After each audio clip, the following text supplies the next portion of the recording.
Selain karena sikap suaminya, Desi pun juga semakin frustasi dengan hutang sebesar 15 juta rupiah yang kerap ditagihkan kepadanya. Yang mana padahal Desi merasa tidak pernah mengetahui alasan suaminya meminjam uang sebanyak itu. Dan di tengah kesedihannya, Desi mendapati fakta rumah tangganya tidak harmonis dan Desi pun diketahui kerap menyuarakan isi hatinya di buku harian. Halo Sobat Pena, apa kabar hari ini? Assalamualaikum warahmatullahi wabarakatuh. Hari ini kita akan kembali membahas kejadian-kejadian mengerikan, kisah nyata yang terjadi di muka bumi ini. Cinta yang tulus, jika dihianati, akan berubah menjadi bara dendam yang bisa membakar kewarasan seorang manusia. Begitulah yang dialami oleh seorang istri di Surabaya pada tahun 2018 silam. Setelah berkali-kali dia memaafkan, kali ini kesabarannya mencapai batas saat dia kembali memergoki sang suami berselingkuh. Amarah dan luka hati yang menumpuk lama-lama meledak menjadi aksi yang sangat brutal. Sang istri gelap mata, dia menghabisi nyawa pria yang dulu pernah dia cintai. Di saat itu, sang istri yang sudah tidak tahan lagi menghabisi nyawa sang suami yang suka berselingkuh ini dengan menggunakan martil atau palu. Dan tidak berhenti sampai di situ. Demi menutupi jejak kekejiannya, dia merancang sebuah skenario licik, mengelabui semua orang bahwa suaminya sudah memilih tindakan mengakhiri hidupnya sendiri supaya dia tidak harus berurusan dengan hukum. Bagaimana cerita selengkapnya tentang kasus yang satu ini? Langsung saja kita bahas di Kata Pena.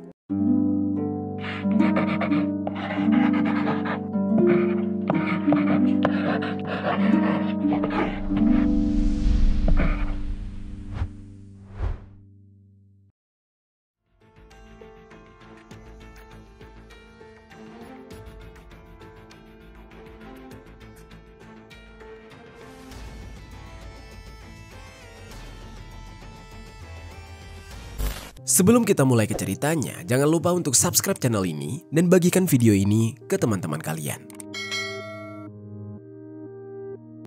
Cerita ini dibuat berdasarkan berita yang sudah beredar dan diterbitkan oleh beberapa media publik yang aku sajikan dan aku rangkum dalam bentuk alur cerita.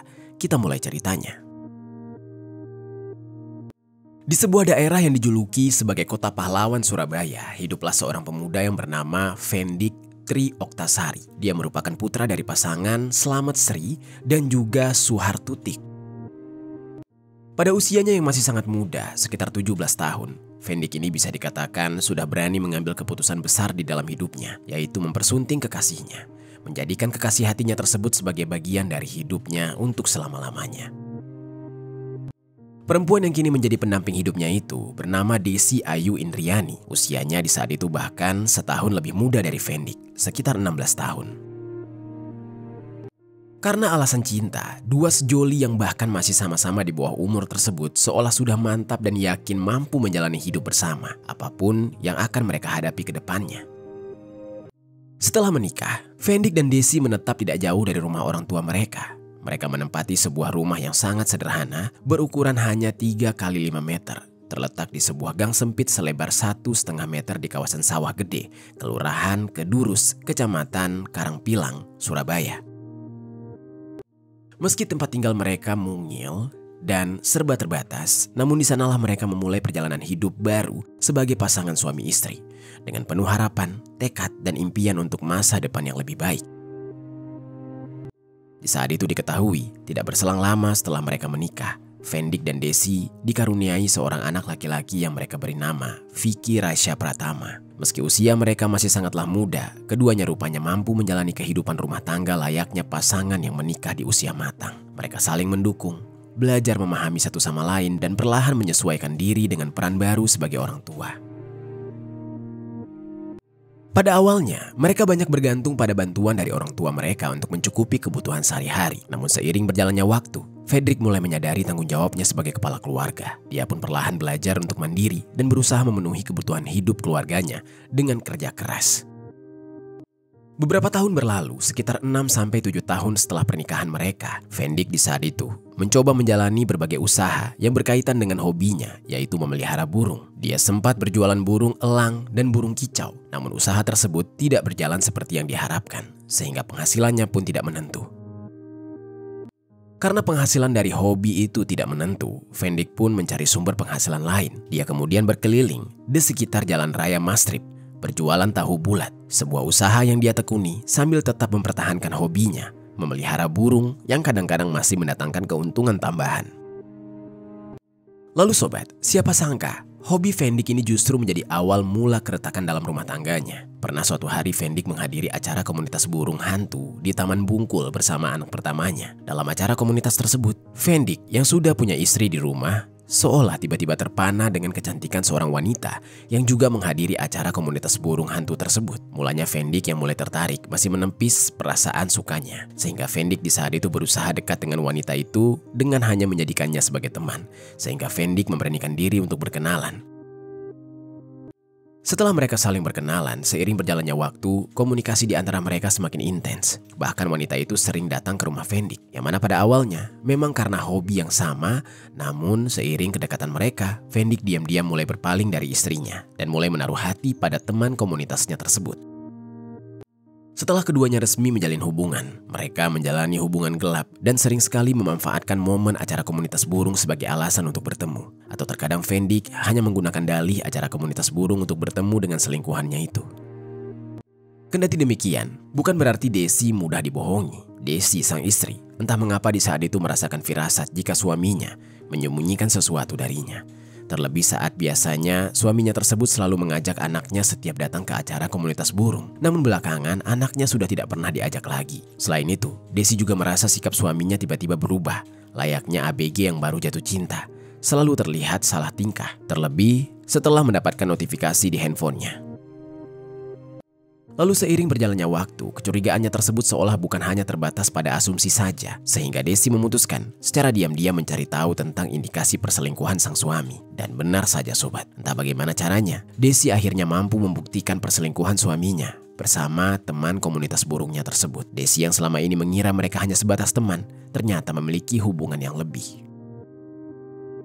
Setelah mengetahui kenyataan pahit tersebut, Desi yang tidak ingin diduakan merasa tidak sanggup lagi mempertahankan rumah tangganya. Dia pun sempat berpikir ingin bercerai dari Fendik. Sehingga dalam kekecewaan yang mendalam, Desi memutuskan untuk pisah ranjang sampai akhirnya dia benar-benar menggugat cerai dan resmi berpisah dari sang suami. Namun, seiring berjalannya waktu, Fendik pun diliputi rasa penyesalan dan terus-menerus menangis meminta maaf. Dia memohon untuk kesempatan lagi, baik kepada Desi maupun kepada ayah mertuanya. Di dalam usahanya membujuk Desi dan ayah mertuanya, Fendik mengingatkan bahwa mereka punya anak yang akan jadi korban jika mereka tetap memilih jalan berpisah. Dan berkat kegigihan Fendik, hati Desi pun perlahan mulai luluh. Sang ayah pun akhirnya bersedia memberikan kesempatan dengan satu syarat, yaitu Fendik tidak mengulangi perbuatannya, yaitu berselingkuh dengan wanita manapun juga. Usai menyelesaikan masalah tersebut, Fendik yang sangat menyesal berusaha kembali memperbaiki hubungannya dengan sang istri. Fendik mulai kembali menunjukkan rasa cintanya kepada Desi. Begitupun juga Desi sangat menghargai usaha Fendik sehingga hubungan keduanya mulai membaik dan harmonis kembali. 1,5 tahun kemudian, setelah keharmonisan itu terbangun, keduanya pun kembali dikaruniai anak yang diberi nama Noval Dwi Eagle. Namun, 1,5 tahun berlalu, entah apa yang terjadi dengan Fendik. Sikap Fendik tiba-tiba kembali berubah. Dia jadi dingin terhadap Desi. Fendik pun tidak segan selalu meluapkan emosinya yang berlebihan kepada Desi. Desi bahkan juga kerap menerima kekerasan dari suaminya itu. Namun, meskipun sikap suaminya tersebut sangat menyakiti, tidak hanya fisik tapi juga hatinya, namun Desi yang tetap ingin mempertahankan keluarganya, berusaha bersabar saja dengan sikap suaminya ini, sambil terus berharap sang suami dapat berubah dan bersikap baik lagi kepadanya. Selain karena sikap suaminya, Desi pun juga semakin frustasi dengan hutang sebesar 15 juta rupiah yang kerap ditagihkan kepadanya. Yang mana padahal Desi merasa tidak pernah mengetahui alasan suaminya meminjam uang sebanyak itu. Dan di tengah kesedihannya, Desi mendapati fakta rumah tangganya tidak harmonis dan Desi pun diketahui kerap menyuarakan isi hatinya di buku harian. Yang mana diketahui ternyata Fendik juga kerap melakukan hal yang sama, yaitu menyuarakan isi hatinya di buku harian juga. Hingga sampai suatu ketika, Desi yang selama ini masih berusaha sabar menghadapi sikap sang suami, justru kembali dihadapkan pada kenyataan pahit. Secara tidak sengaja dia menemukan sebuah buku harian berwarna kuning milik Fendik yang terletak di lorong dapur. Dari tulisan-tulisan di dalamnya, Desi seolah membaca curahan hati Fendik yang mengisyaratkan bahwa dia sebenarnya belum ingin memutuskan hubungan dengan seorang wanita. Setelah menemukan tulisan tersebut, entah mengapa ingatan Desi seolah kembali pada kejadian 3 tahun silam saat Fendik suaminya berjanji tidak akan berselingkuh lagi, baik dengan wanita manapun. Entah mengapa Desi di saat itu langsung merasa yakin jika suaminya sudah berselingkuh. Meski sudah sangat yakin, Desi saat itu ingin mencari bukti lain untuk menguatkan kecurigaannya. Dan lagi-lagi, entah bagaimana caranya, Desi akhirnya menemukan bukti baru. Bukti yang dia temukan itu benar-benar menyakiti hatinya, yaitu sebuah bukti tentang video yang tidak pantas yang menayangkan suaminya bersama wanita lain. Bahkan Desi juga berhasil menemukan identitasnya, yaitu seorang wanita yang berinisial SN asal Kediri, Jawa Timur. Diketahui bahwa wanita tersebut merupakan seorang janda anak 2. Dan selain itu Desi pun akhirnya menemukan jawaban yang selama ini mengganjal di pikirannya. Ternyata hutang sebesar 15 juta yang kerap ditagih kepadanya asal mulanya adalah karena wanita selingkuhan suaminya itu. Dan hal ini menambah rasa sakit hati dan kecewa di dalam diri Desi. Karena bukan hanya dikhianati, dia juga harus menanggung beban akibat perbuatan suaminya dengan wanita lain. Desi yang mendapati kenyataan tersebut benar-benar habis kesabarannya. Di dalam emosi yang kian mendidih, Desi di saat itu ingin protes dan meluapkan segala kekecewaannya pada sang suami yang sudah dengan tega kembali mengkhianatinya.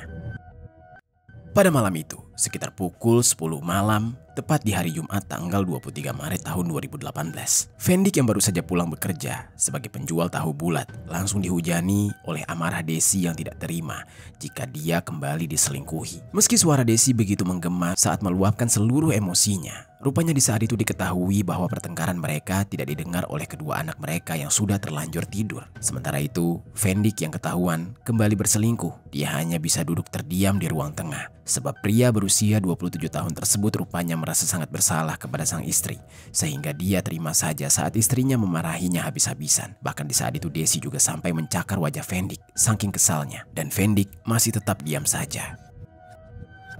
Namun sobat, diamnya Fendik di saat itu pun membuat Desi jadi semakin naik pitam. Hingga puncaknya Desi yang tidak dapat mengendalikan diri kemudian melangkah cepat menuju ke dapur rumah untuk mencari alat yang bisa dia gunakan untuk melampiaskan emosinya. Lalu di dapur, wanita berusia 26 tahun tersebut melihat adanya 2 buah palu yang di saat itu satunya berukuran kecil dan satunya lagi berukuran besar yang bobotnya sekitar 250 gram. Desi yang sudah dikuasai oleh emosi lalu mengambil palu yang besar. Kemudian palu tersebut dia bawa ke ruang tengah. Desi yang kesetanan pun kemudian langsung menghantamkan palu itu ke arah kepala Fendik yang masih terduduk diam dan tidak mengetahui bahwa Desi akan menyerangnya. Pukulan palu tersebut benar-benar kuat, dan akibat dari hantaman yang begitu kuat tersebut, kepala Fendik langsung remuk. Cairan merah langsung menyembur deras akibat benturan dan tercecer kemana-mana.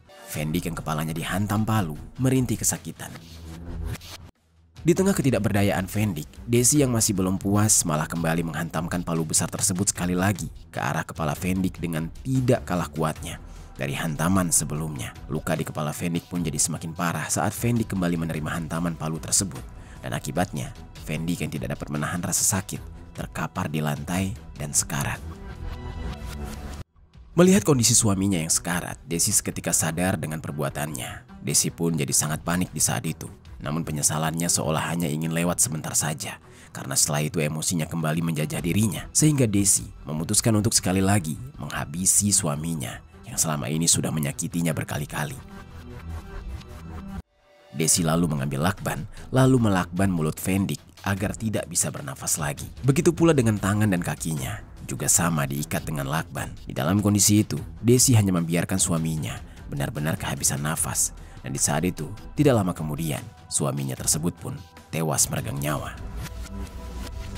Setelah memastikan Fendik benar-benar tewas dengan kondisi mulutnya yang masih terlakban, Desi kemudian kembali dilanda kepanikan saat dia harus menghadapi kenyataan bahwa dia harus segera menyembunyikan bukti kekejiannya. Di dalam pikirannya yang kacau dan diliputi kepanikan, Desi mulai memikirkan cara agar dia tidak disalahkan. Yang terlintas di benaknya di saat itu adalah dia ingin menyusun skenario seolah-olah suaminya meninggal karena mengakhiri hidup. Untuk melancarkan rencana tersebut, Desi selanjutnya mencari tali yang berada di area rumahnya. Setelah menemukan tali, Desi langsung menjerat tali tersebut ke leher Fendik. Dan Desi lalu mengerahkan seluruh tenaganya untuk mengaitkan tali itu di salah satu tiang penyangga di ruang tamu rumah mereka. Tubuh Fendik di saat itu pun tidak terangkat sepenuhnya. Kakinya masih menyentuh lantai, terlihat berlutut. Entah karena mungkin di saat itu Desi tidak kuat mengangkat tubuh suaminya itu. Yang jelas setelah itu, telinga Fendik juga kemudian disumpal dengan headset oleh Desi. Entah apa tujuannya.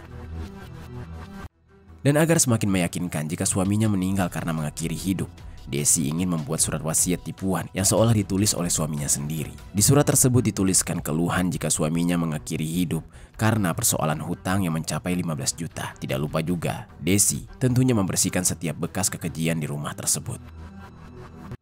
Setelah itu Desi langsung menuju ke kamar tidur bersama anak-anaknya. Saat waktu sudah menunjukkan pukul 3 dini hari, memasuki pada hari Sabtu tanggal 24 Maret 2018, Desi sudah bersiap menjalankan skenarionya agar tidak dicurigai atas kematian dari suaminya.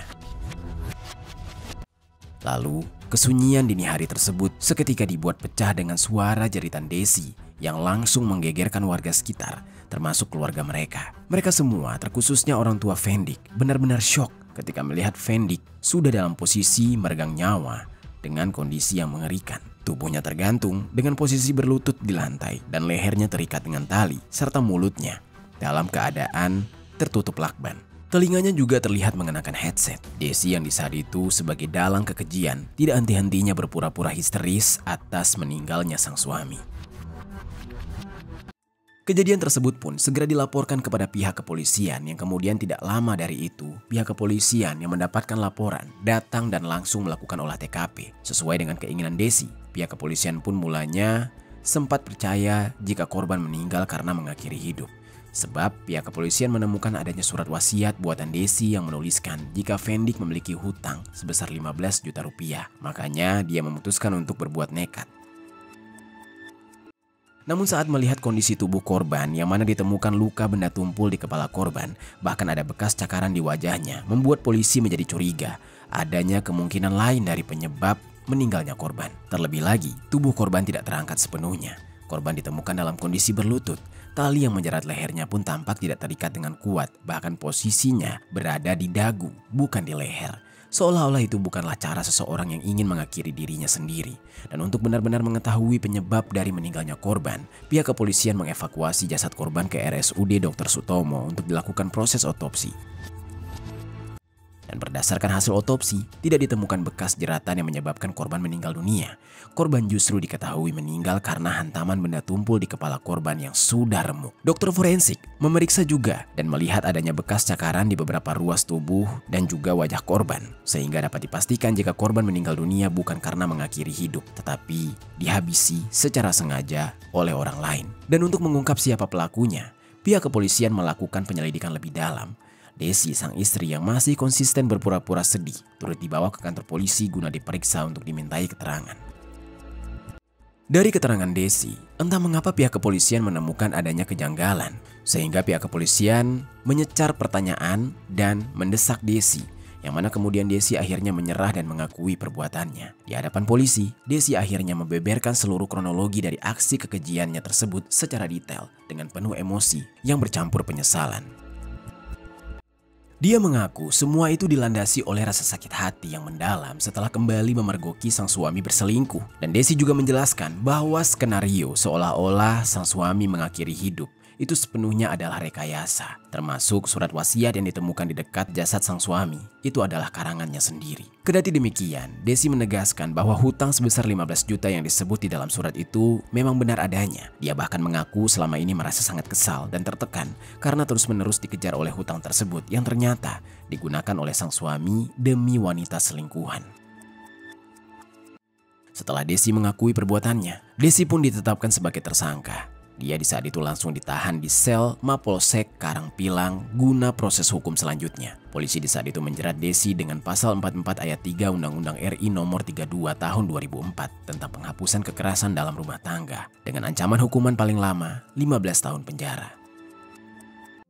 Desi lalu juga segera jadi pesakitan di Pengadilan Negeri Surabaya. Pihak keluarga terutama orang tua Fendik yang mendapati fakta sebenarnya jika anak mereka dihabisi oleh menantu mereka sendiri. Mereka benar-benar tidak habis pikir.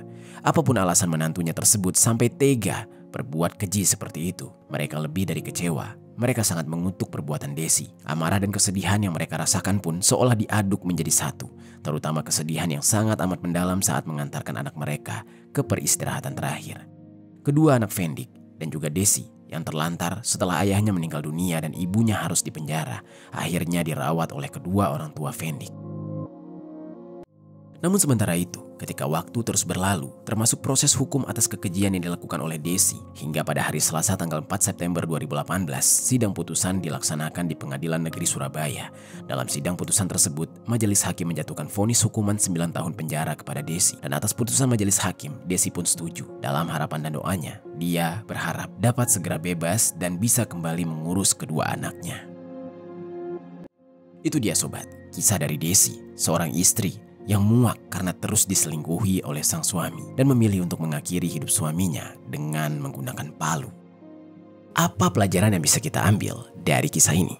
Oh ya sobat, aku pengen ngasih tahu ke kalian, Kata Pena tergabung di dalam program YouTube Shopping Affiliate. Nah, buat kalian yang sedang mencari barang-barang yang menarik dan keren, aku punya beberapa rekomendasi produk untuk kalian. Kalau tertarik, langsung saja klik link produk di pojok kiri bawah untuk pembeliannya.